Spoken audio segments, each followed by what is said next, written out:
Hello, welcome to Shelter House Shares. I'm Janine Ouderkirk, I'm the Executive Director at Shelter House, and I am so happy that you're able to join us today and have a few moments of your time to learn some more about Shelter House. Today I have with me Chief Cliff Block, and we're going to talk about why it's important for men to take a stand on domestic violence. Cliff, you want to share a little bit and introduce yourself? Sure. I'm Clifford Block, been the Midland City Police Chief for about 2 years now. I've been a member of this department for about 20 years. Mm-hmm. And he's on our board of directors. He's been a very strong supporter of Shelter House. So, since we're here to talk about the impact of domestic violence and sexual assault in our community and how men can make a difference and how they can, just taking that stand will make our community a better community. We just completed our 100 Men campaign, so we had more than 100 men stand up, take that stand against domestic violence and sexual assault in our community. I know you're very, very busy, and so with all the things on your plate, why did you agree to champion that initiative this year? Well, the short and simple answer, Janine, is because you asked me. As you know, I'm very passionate about Shelter House and the mission to eliminate domestic and sexual violence in our community and beyond. I just simply have a real passion for that. Both my perspective as a police officer and my perspective now as a board member. Mm-hmm. We've had discussions before about how, when I started off this job 20 years ago, how I thought it was a simple situation of just simply leaving the individual and not being a victim anymore. Uh-huh. And I've realized now, after being a board member and going through the Survivor Speaks annual meetings and listening to the survivors and the victimization of sexual and domestic assault, realize it's much more complex than that. And I think it's important that all of us men understand it's not just a simple decision they can make mm-hmm. to remove themselves from that victimization. All right, there's so many things that go into the dynamics of, I have kids, I have to worry about the kids, and what about getting them to school, and what about money? Maybe I don't have a job. So there's a lot of reasons that women may need to choose to stay in that situation, and so gaining that understanding is critical sometimes. So it's a very, very important part of my development, I think, as a police officer and as a man, and to look at it from that perspective. Sure. And not realize it's not as easy as it first appears. Yeah, it's not a cut and dried decision for many, many people. A long time ago, when I was in undergrad, a professor said that as long as violence against women remains a women's issue, and that women are on the forefront of leading the change, that we're never going to meet our mission at Shelter House, which is to eliminate domestic and sexual violence. And so having men join us as women in the cause and realizing it's not a women's issue, it's a human issue, it's a people issue, it's human rights. And so knowing that, a lot of men are then going to say, well, yeah, I believe in what you're doing. I know that domestic and sexual violence is wrong, but what can I do? So maybe you can start having a conversation about what is some of the things that men can do. Yeah, very good. I got quite a few of those listed down, actually. When I started off with is that men can start by defining their manhood and also simply breaking the patterns of abuse. Sometimes it's a learned behavior, it's a pattern, and they need to break that pattern, be the mold that breaks the mold and goes and does it. It goes a different direction what they've learned and the behavior they've learned throughout maybe their childhood or whatever it may be, and they need to break that pattern. Okay, so breaking the pattern of what it means to be a man, like tough men don't cry, tough it up, show how rough you are and don't show your emotions. Is that the kind of thing, or is there more to it than that in defining manhood? I think there's more to it than that. It's actually defining yourself and not falling under typical roles. Mm-hmm. To define who you really are and what you really want to be, and what makes you a better human being. Okay, that's the essence of it. What makes me or you or anyone be a better human being? Mm-hmm. You have another one there I'm seeing.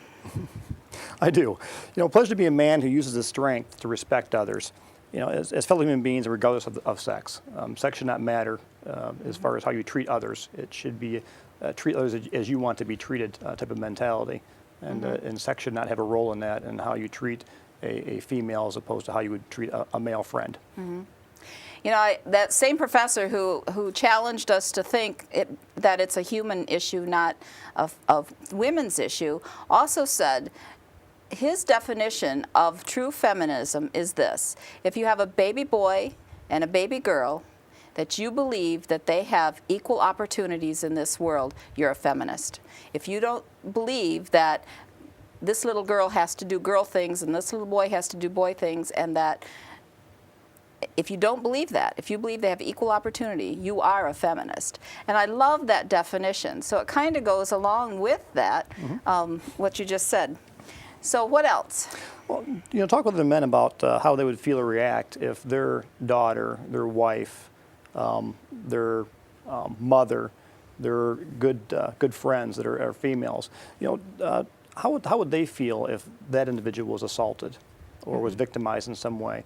You know, look at it from the other perspective and personalize it. You know, many people are lucky enough to not have to experience that, but you need to talk to others so that they understand and you understand that the role reversal and looking at it from a different perspective. So just starting the conversation, making sure it's not a secret, it's not behind closed doors, and it's something that's okay to talk about, and understanding that it can be personal. Even if you're not a perpetrator, it can be personal because it might be a friend of yours that's the victim, it might be your mother, it might be your sister, it might be your neighbor. That's exactly correct. And as we talked about before in a previous taping that we've had, is we know that there's a lot of victimization out there and a lot of it goes untold. It's very prevalent, and we need to do our part to make it so, as you said, it's not behind, you know, it's not in the closet, it's very vocalized and it's very out there. Because if it's not, it's going to be harder and harder to address it and eliminate it. So we need to make sure that we do that part to communicate about it. Yeah, it goes across, domestic violence and sexual assault goes across all income levels, all educational levels. It really does. It's an equal opportunity crime. So it really, truly does need the conversation to be out there, and that it's not something to be afraid to talk about. Certainly. Okay. You have any other things? I do. Try to be understand violence from a woman's perspective. You know, be observant and listen carefully, and make sure that you ask the women in your life if they've ever been in fear of violence and how it affects their daily life. So be willing to actually have the conversation with other women in your life, and because, like I said, we do know it is prevalent. It does exist. There are people out there that we are friends with, that we do socialize with, that may be victimized by this, that we just aren't aware of it because we aren't listening and we aren't observing closely enough. And you said, and so they might be in situations that we're afraid. And I'm thinking right now of sexual assault. But we know that most sexual assault happens with someone you know. It's not that stranger danger. But I know, as a woman, that if I'm going out in a dark parking lot alone, I will tend to be a little more cautious. I'll carry my keys. I'll do whatever, maybe walk a little faster than normal would. And I don't believe men probably have that same fear. So altering your daily life because of a fear, I think happens to all of us, and probably happens to men too at times.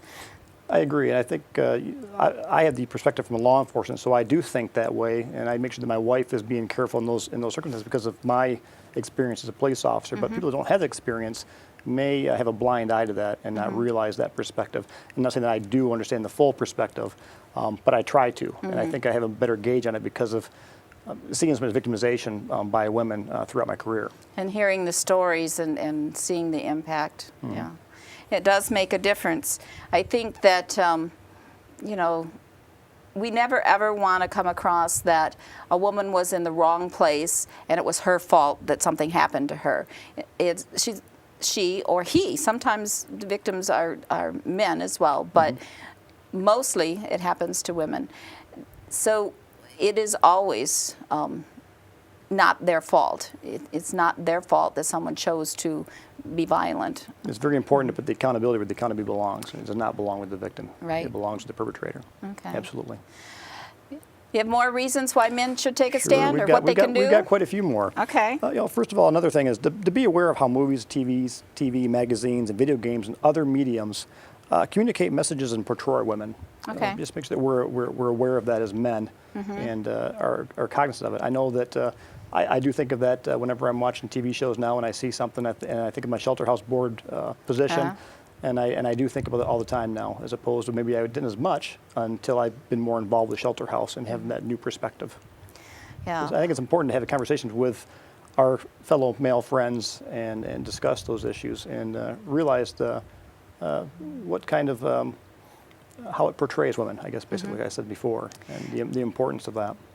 And I think that when they're trying to sell gum and they use sex to sell gum, how are the two related? And so many times women are put in those roles and in that advertisement in a totally unrelated, but yet it's going to make maybe a young teenage boy or young man or someone unaware more attracted to buying that gum because, you know, sexy people do that or something. So those messages and how women are portrayed in movies, all of those things do impact every single day and the hours and hours that everyone spends in front of the television or video games or wherever.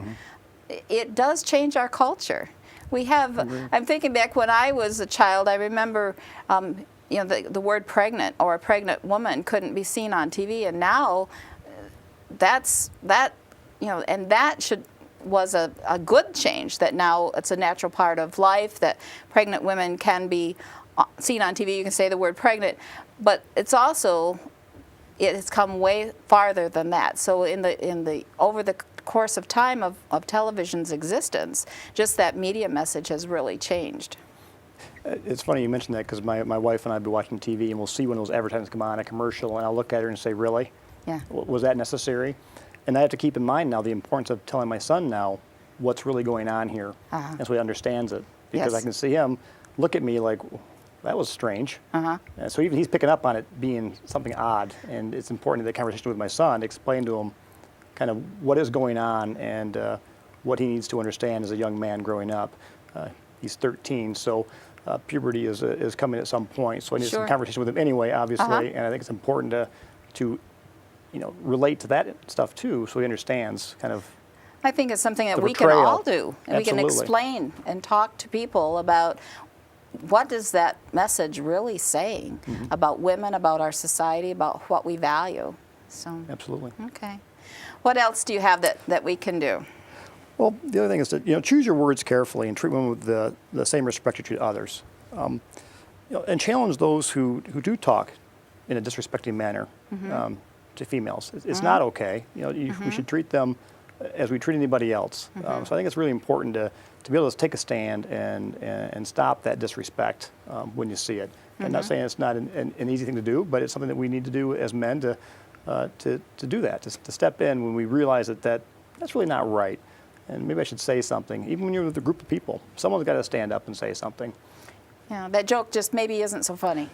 Exactly, Yeah. exactly. Yeah. So I think that as we have those conversations with people, it's real easy to say, oh, this is a social situation. I don't want to rock the boat. But maybe other people are feeling that way as well, but they aren't speaking up either. So sometimes just taking that initiative and saying, you know, that's really not funny. I don't find it humorous. And if you can't do it in the group setting, because I understand that, at least you can pull aside the individual that did make the comment or whatever, at least on a one-on-one basis, so you can at least tell them that you are not, you don't agree with the statement or the beliefs or the way that he's portraying.